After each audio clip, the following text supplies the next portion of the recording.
Tell me how you die, and I will tell you who you are. This haunting coot by Octavio Paz explores the idea that in our last breaths, we reveal our true selves. Today, we'll hear the last words of infamous serial killers. Did they offer glimpses of remorse, defiance, or something far more sinister? Let's find out. Ted Bundy, the charming killer whose appearance belied a monstrous heart. In his final hours, he uttered, "I'd like you to give my love to my family and friends." A stark contrast to the horrific acts he committed. Was this a flicker of human connection or a calculated attempt at sympathy? Jeffrey Dahmer, a name synonymous with evil. His fate was sealed at the hands of a fellow inmate. His last words, spoken to his killer, were chillingly simple. "I don't care if I live or die. Go ahead and kill me." A stark admission of defeat or a mask to hide deeper emotions? Richard Ramirez, the Night Stalker, terrorized California with his brutal attacks. His words at his sentencing echoed with a chilling arrogance.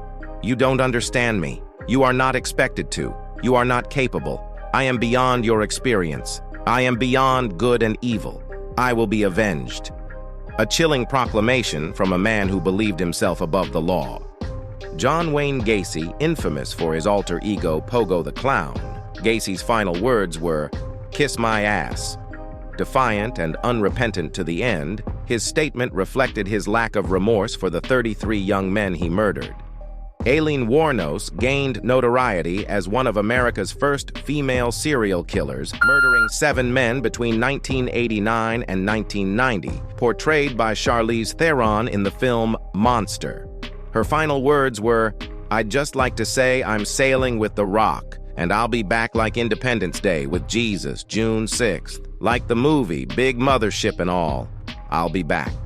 Her words were a mix of delusion, defiance, and perhaps a desperate grasp at immortality.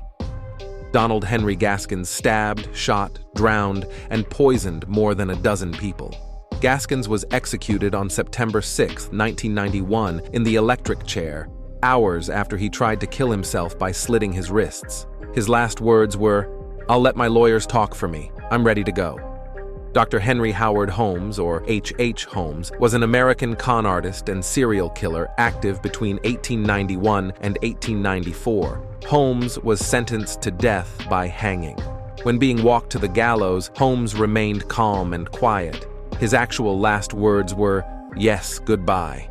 But before that, he reportedly gave some thoughtful advice to his nervous executioner. He said, "Take your time, don't bungle it."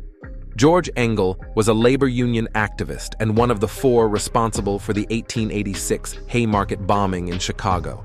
Engel was hanged with 3 others of the condemned on November 11, 1887.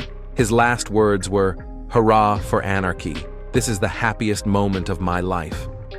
Charles Carl Panzram confessed to having murdered 21 boys and men, only 5 of which could be corroborated. He is suspected of having killed more than 100 boys and men in the United States alone and several more in Portuguese Angola. When asked for any last words, he responded, "Yes, hurry it up, you Hoosier bastard. I could kill a dozen men while you're screwing around." Hamilton Howard Albert Fish was a suspect in at least 10 murders during his lifetime, although he only confessed to 3 murders that police were able to trace to a known homicide. He also confessed to stabbing at least 2 other people. His last words were reportedly, "I don't even know why I'm here." Their crimes may be forever etched in history, but their final words leave us with an unsettling question. Do they offer any clues to the darkness that lurked within, or are they just the last gasps of a fading humanity? Stay tuned for more spine-tingling true crime content, and remember to lock your doors.